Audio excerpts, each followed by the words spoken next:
గిరిజన హాస్టల్ కార్మికులు ఆందోళనకు దిగారు.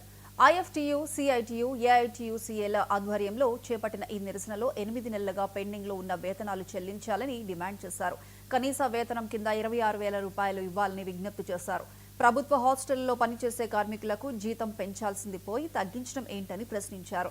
తమ డిమాండ్లను పరిష్కరించేంత వరకు ఆందోళన విరమించబోమని గిరిజన హాస్టల్ కార్మికులు హెచ్చరించారు.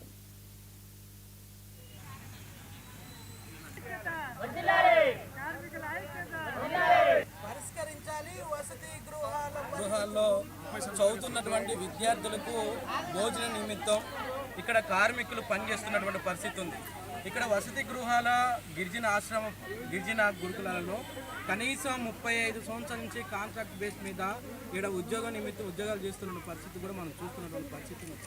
కనీసం ఇక్కడ ఉన్నటువంటి పాలకులు ఎవరైనా సరే కనీసం వేరే కార్మికులకి పెంచినట్టుగా ఈ కార్మికులు కూడా వీళ్ళు జీతభత్యాలు పెంచాల్సినటువంటి అవసరం ఉంది.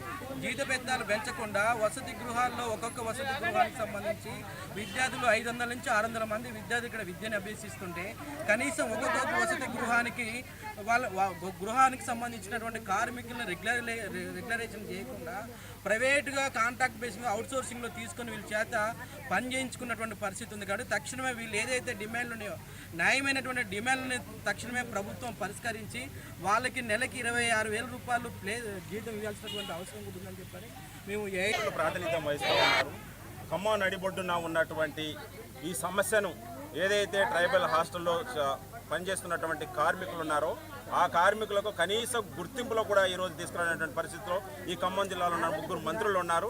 అదేవిధంగా ఈరోజు ఈ కార్మికులు ఏదైతే కార్మికులు వంట చేస్తున్నటువంటి కార్మికులు ఉన్నారో తెల్లవారుజామున 3 గంటలకు 4 గంటలకు వాళ్ళు నిద్రలేసి ఇంటిని పిల్లని వదిలేసి వచ్చి ఇక్కడ ఈరోజు వాళ్ళు ఏదైతే హాస్టల్ చదువుకున్న పిల్లలకు వాళ్ళకు తినేటటువంటి తిండిని అందిస్తూ ఉన్నారో ఆ పిల్లల్ని ఈరోజు ఎటువంటి కూడా వాళ్ళకి హామీని కూడా ఇవ్వడం లేదు. అందుకోసం కోర్టులు ఒక వైపు చెప్తా ఉన్నాయి కనీస వేతనాలు ఇవ్వాలని చెప్తున్నాయి. కానీ ఈరోజు ఇక్కడ జరుగుతున్న పరిస్థితి ఏంటంటే 15,000 ఉన్న జీతాన్ని ఈరోజు 11,000 రూపాయలకి తీసుకొస్తున్న దుస్థితి ఈ ఖమ్మం జిల్లాలో ఏర్పడ్డది.